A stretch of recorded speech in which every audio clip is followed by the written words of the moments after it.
السلام علیکم ورحمۃ اللہ وبرکاتہ۔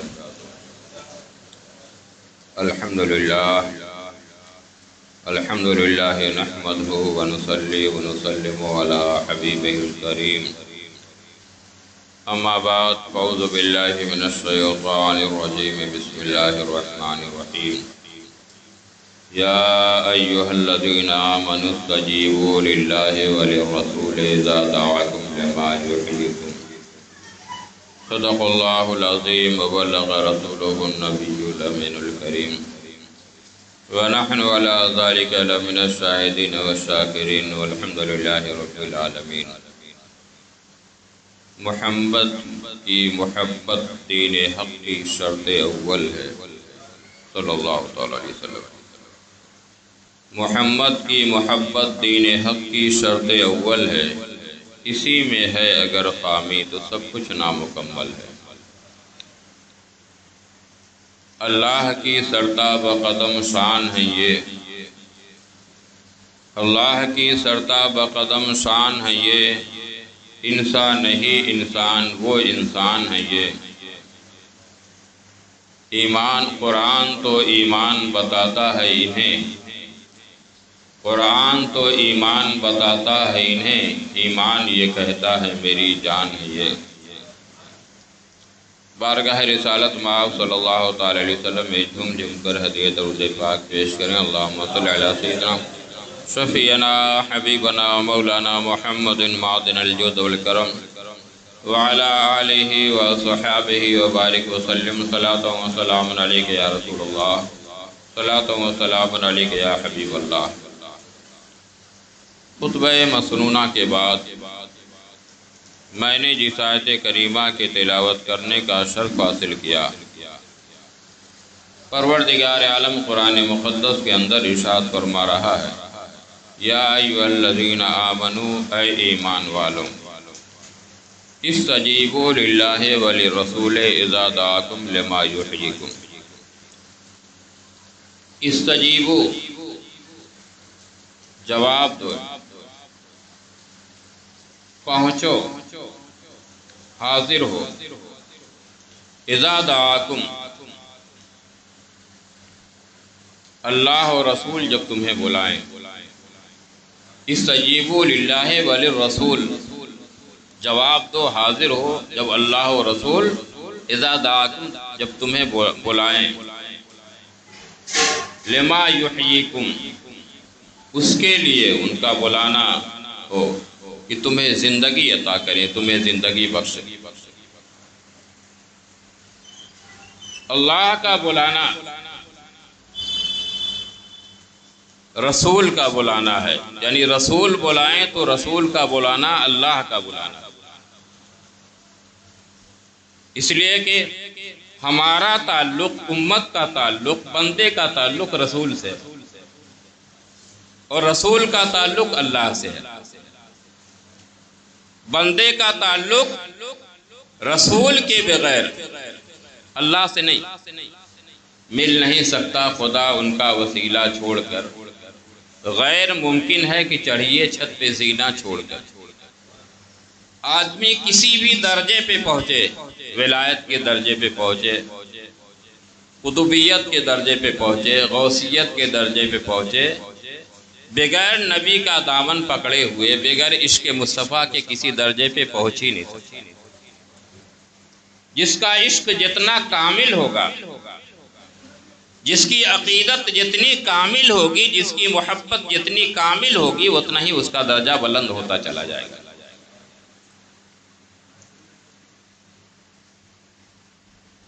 بخاری شریف کی حدیث پاک ہے، حضرت سعید ابن معلّہ رضی اللہ تعالیٰ عنہ مسجد نبوی میں نماز ادا کر رہے تھے۔ اللہ کے رسول صلی اللہ تعالی علیہ وسلم نے انہیں پکارا، بلایا۔ آپ اپنی نماز کمپلیٹ کرتے ہیں اور سرکار کی بارگاہ میں حاضر ہوتے ہیں۔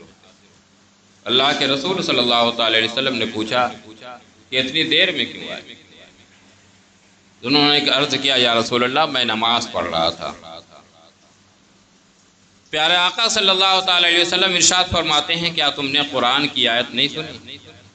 یا ایھا الذین آمنوا استجیبوا للہ وللرسول اذا دعاکم لما یحییکم، یعنی جب اللہ و رسول تمہیں بلائیں تو فوراً حاضر۔ گویا نماز کی حالت میں ہو تو اسی حالت میں سرکار بلائیں تو ان کی بارگاہ میں حاضر، اور نماز ٹوٹے گی نہیں نماز کی حالت میں۔ اسی طرح سے ابی ابن کعب کی بھی حدیث پاک کہ اللہ کے رسول صلی اللہ تعالی علیہ وسلم نے بلایا، وہ نماز میں تھی، جلدی جلدی اپنی نماز کمپلیٹ کرتے ہیں، نماز کمپلیٹ کرنے کے بعد سرکار کی بارگاہ میں حاضر ہوتے ہیں۔ پیارے آقا صلی اللہ تعالی علیہ وسلم پوچھتے ہیں کس چیز نے تمہیں روکا جب میں بلایا اس وقت آئے نہیں؟ انہوں نے عرض کیا یا رسول اللہ میں نماز میں تھا۔ جلدی جلدی اپنی نماز پوری کیا، آپ کی بارگاہ میں حاضر ہوا۔ کہا قرآن کی آیت نہیں سنی؟ یا ایھا الذین آمنوا استجیبوا للہ وللرسول اذا دعاکم لما یحییکم، اے ایمان والوں اللہ و رسول جب تمہیں بلائیں تو فوراً حاضر۔ تو یہ نہیں کہ نماز کمپلیٹ کر کے حاضر ہو، اور یہ بھی نہیں کہ نماز توڑ کے حاضر ہو، اسی حال میں حاضر ہو، اور جو کام کرنے کا حکم تمہیں اللہ کے رسول صلی اللہ تعالی علیہ وسلم دیں وہ کام کرو، تمہاری نماز ٹوٹی نہیں۔ اس کے بعد جہاں تک نماز پڑھ چکے ہو اس کے بعد نماز اپنی کمپلیٹ کرو۔ اب ظاہر سی بات ہے کہ شرائط نماز کیا ہے؟ پہلی شرط طہارت ہے، یعنی نمازی کا بدن بھی پاک ہو، جو کپڑا وہ پہنے ہوئے ہے وہ کپڑا بھی پاک ہو، اور جس جگہ نماز پڑھ رہا ہو وہ جگہ بھی کیا ہو؟ پاک ہو۔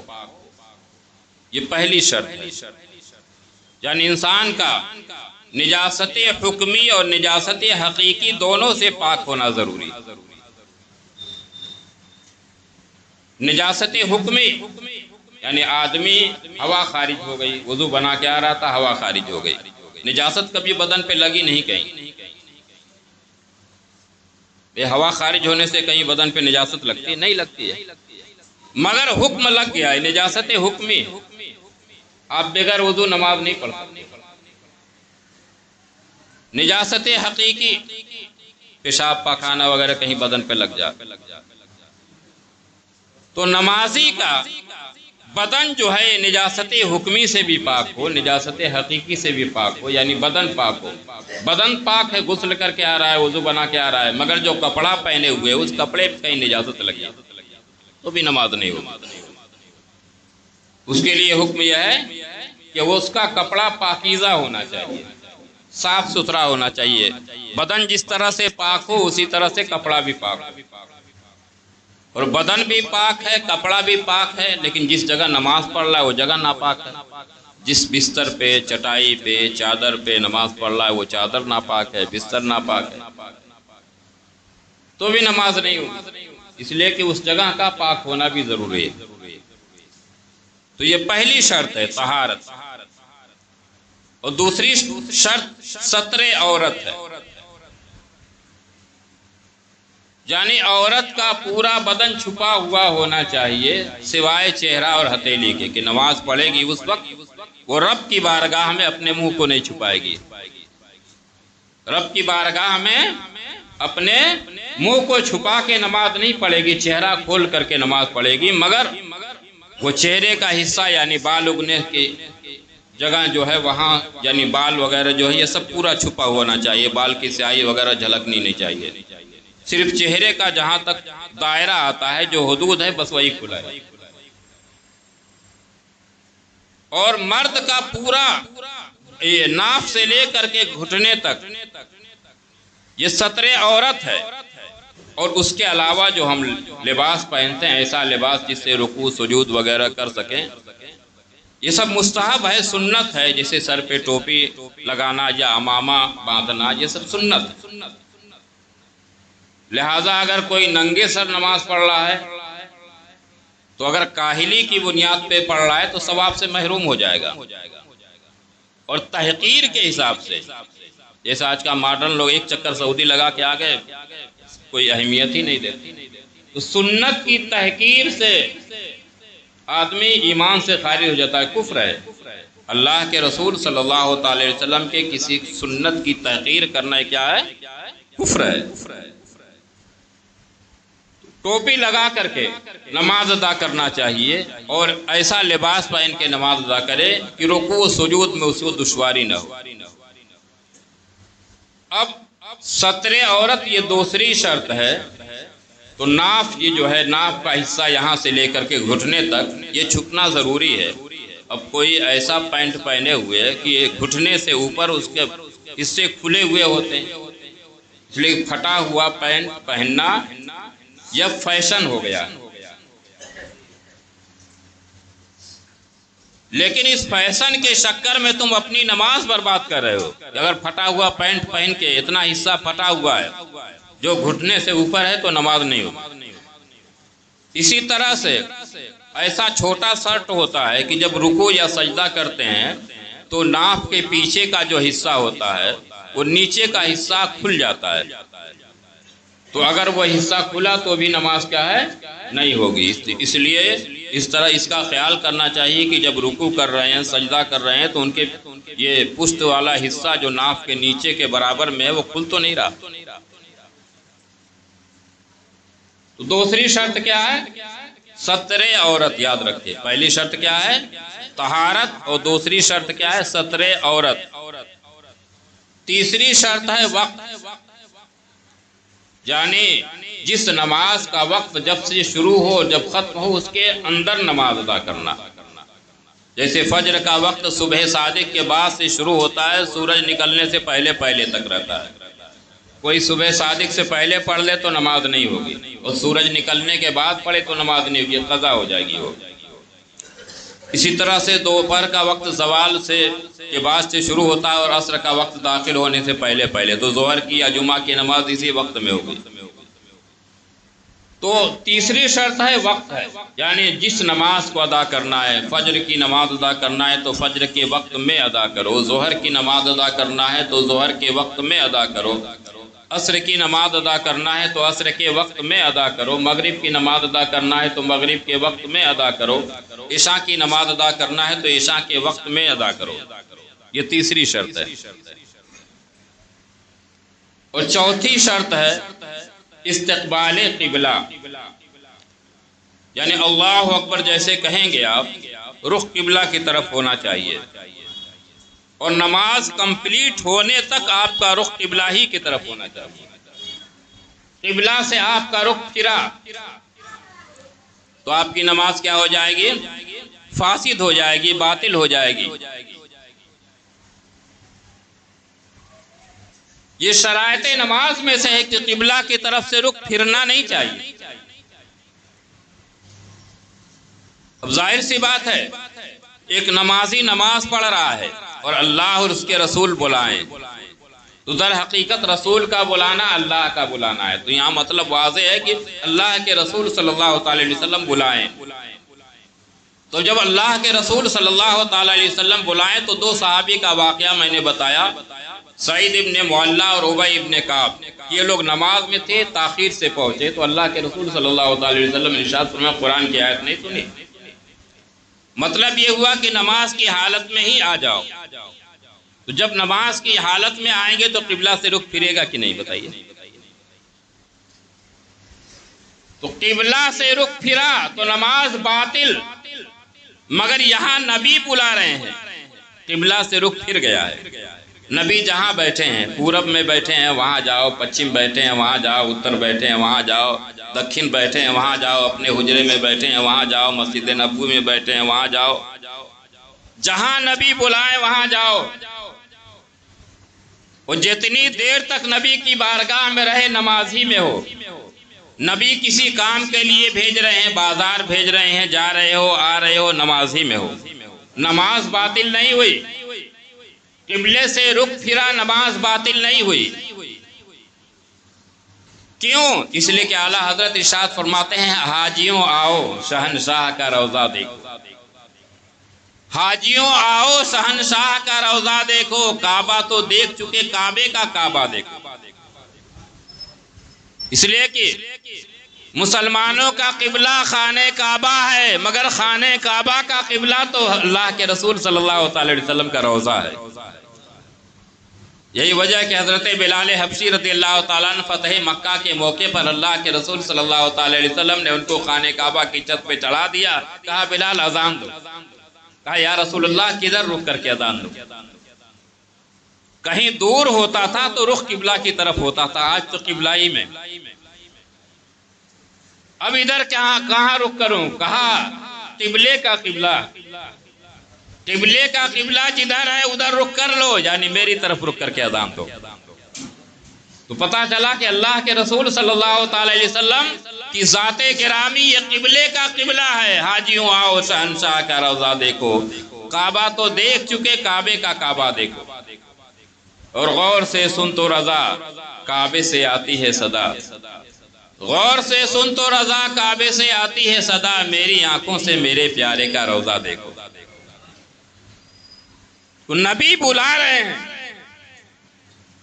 اب گئے قبلے سے رخ پھرا، نماز باطل نہیں ہوئی، نبی کی بارگاہ میں بیٹھے، نماز باطل نہیں ہوئی، نبی کی ضرورت کے لیے کہیں گئے، نماز باطل نہیں ہوئی، وہاں سے آئے، نماز باطل نہیں ہوئی، جب نبی کی بارگاہ سے اجازت ملے، 4 رکعت والی نماز ہے، 2 رکعت پڑھ چکے تھے، وہیں سے شروع کرو، اب آگے سے شروع کرو، نماز باطل نہیں ہوئی۔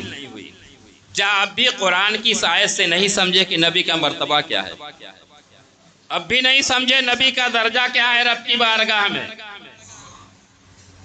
مگر کیسے ہیں وہ لوگ جو نماز کی دعوت دیتے ہیں، گلی گلی کوچے کوچے نماز کی دعوت دیتے ہیں، مگر کون سی نماز؟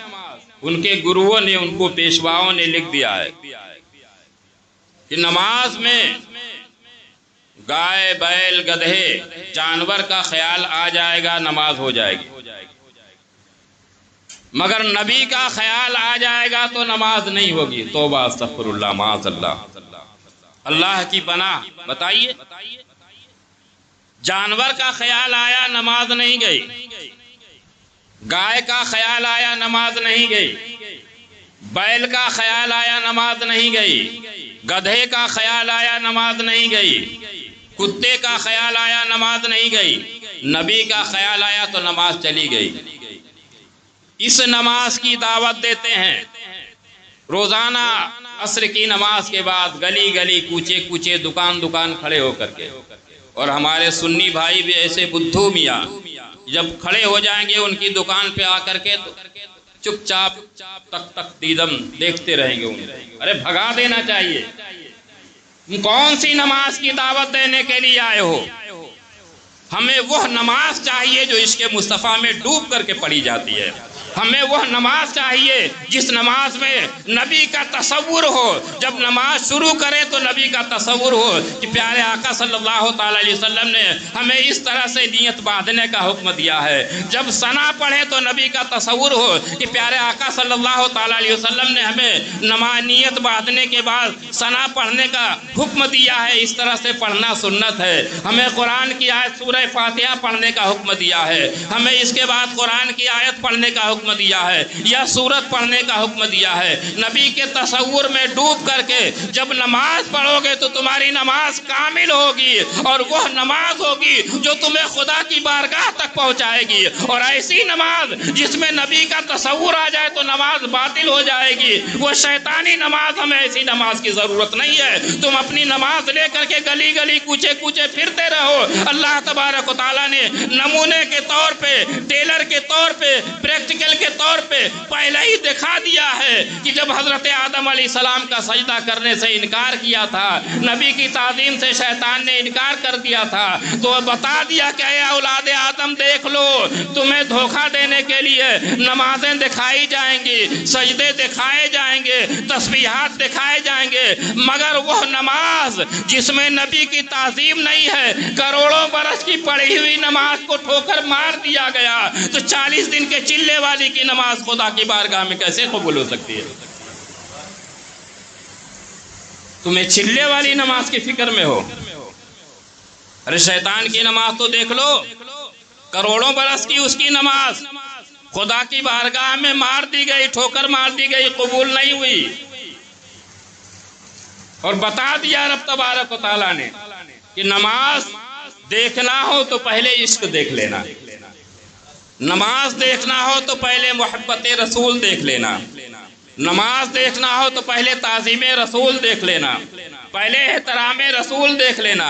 اگر احترام رسول ہے تو ایسی نماز کی اگر کوئی دعوت دیتا ہے تو قبول کرو، تعظیم رسول ہے ایسی نماز کی کوئی دعوت دیتا ہے تو قبول کرو، احترام رسول ہے، عشق رسول ہے تو ایسی نماز کی کوئی دعوت دے تو قبول کرو، اور جہاں عشق رسول نہیں، تعظیم رسول نہیں، ادب مصطفیٰ نہیں، ایسی نماز تو ہوگی ہی نہیں، بالکل رجسٹر ہی خالی رہے گا قیامت کے میدان میں۔ یہ بلا حساب و کتاب جہنم میں جائیں گے۔ جہنم میں جانے کے لیے جانتے ہیں 3 ورائٹی کے لوگ ہوں گے۔ کتنے ورائٹی کے؟ 3 ورائٹی کے۔ ایک ورائٹی کے وہ لوگ ہوں گے اعلیٰ قسم کے پرہیزگار، بلا حساب و کتاب وہ جنت میں داخل کر دیے جائیں گے، کوئی حساب و کتاب نہیں ہوگا، جاؤ اللہ کی رحمت پکارے گی، آ جاؤ۔ وہ پرہیزگار بلا حساب و کتاب جنت میں چلے جائیں گے۔ اور کچھ لوگ ہوں گے جو بلا حساب و کتاب جہنم میں داخل کر دیے جائیں گے، کچھ ہے ہی نہیں ان کے پاس، تو حساب کتاب کس کا ہو؟ بھائی آپ کے پاس کچھ ہوگا، کچھ ادھر ہو کچھ ادھر ہو۔ جیسے مثال کے طور پہ کسی چیز کو وزن کیا جائے تو ایک طرف باٹ ہوتا ہے، بٹکھرا ہوتا ہے، اور ایک طرف اشیاء ہوتی ہے، سامان ہے، چیز ہے، تب تو دونوں کو وزن کیا جاتا ہے کہ یہ زیادہ ہے کہ یہ زیادہ ہے، اور معاملہ بالکل کچھ ہے ہی نہیں تو کس چیز کو وزن کرواؤ گے؟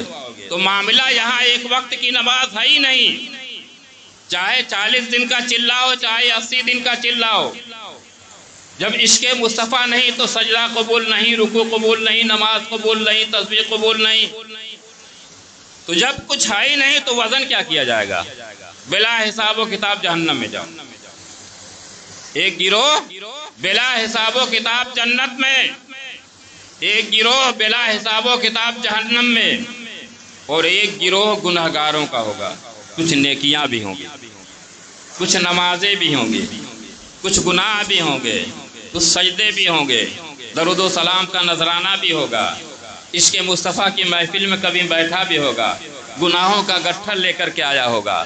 اب کہا جائے گا تولو وزن کرو، ہے کچھ تو ہے، یعنی گناہ ہے مگر کچھ نیکیاں بھی تو ہیں، وزن کر لو دیکھو زیادہ کیا ہے۔ تو اب جب وزن کیا جائے گا گناہوں کا پلہ بھاری ہوگا مگر عشق مصطفیٰ ہے، تو اللہ کے رسول صلی اللہ تعالی علیہ وسلم کی بارگاہ میں درود و سلام پڑھنے والا، درود و سلام کا مرتبہ اتنا بلند و بالا ہے کہ اللہ تبارک و تعالیٰ نے اپنے حبیب صلی اللہ تعالی علیہ وسلم کی بارگاہ میں صلاۃ و سلام پیش کرنے کے لیے فرشتوں کی ایک جماعت بنا دی ہے۔ اس جماعت سے 70,000 فرشتے فجر کے وقت آتے ہیں اور نبی کے روضے کے چاروں طرف وہ کھڑے ہوتے ہیں اور بعد صلاۃ و سلام کا نذرانہ پیش کرتے ہیں۔ کب تک؟ شام تک، عصر کے وقت تک۔ پھر عصر کے وقت فرشتوں کی دوسری جماعت 70,000 فرشتے پھر آ جاتے ہیں، اور عصر کی نماز میں یہ بھی رہتے ہیں وہ بھی رہتے ہیں۔ اب یہ فرشتے جب عصر کی نماز ہو جاتی ہے تو 70,000 فرشتے جو آئے ہوئے ہیں وہ صلاۃ و سلام پڑھنے میں مصروف ہو جاتے ہیں، ان کی ڈیوٹی ہے، اور جو فجر میں آئے تھے وہ چلے جاتے ہیں۔ اب وہ پوری رات صلاۃ و سلام کی نظر پیش کرتے ہیں فجر کے وقت تک۔ پھر فجر کے وقت 70,000 فرشتے دوسرے آتے ہیں، اور وہ فرشتے جو عصر کے وقت تھے وہ فجر کی نماز میں شامل ہو کے چلے جاتے ہیں۔ تو اس طرح سے روزانہ 70,000 صبح اور 70,000 شام سرکار کی بارگاہ میں صلاۃ و سلام پیش کرنے کے لیے آتے ہیں۔ اور سن لو اے گناہگار، خطاکار، سیاہکار امتیوں، تمہارے اوپر اپنے گناہوں کو دیکھو، اپنے پاپ کو دیکھو، اپنی خطاؤں کو دیکھو،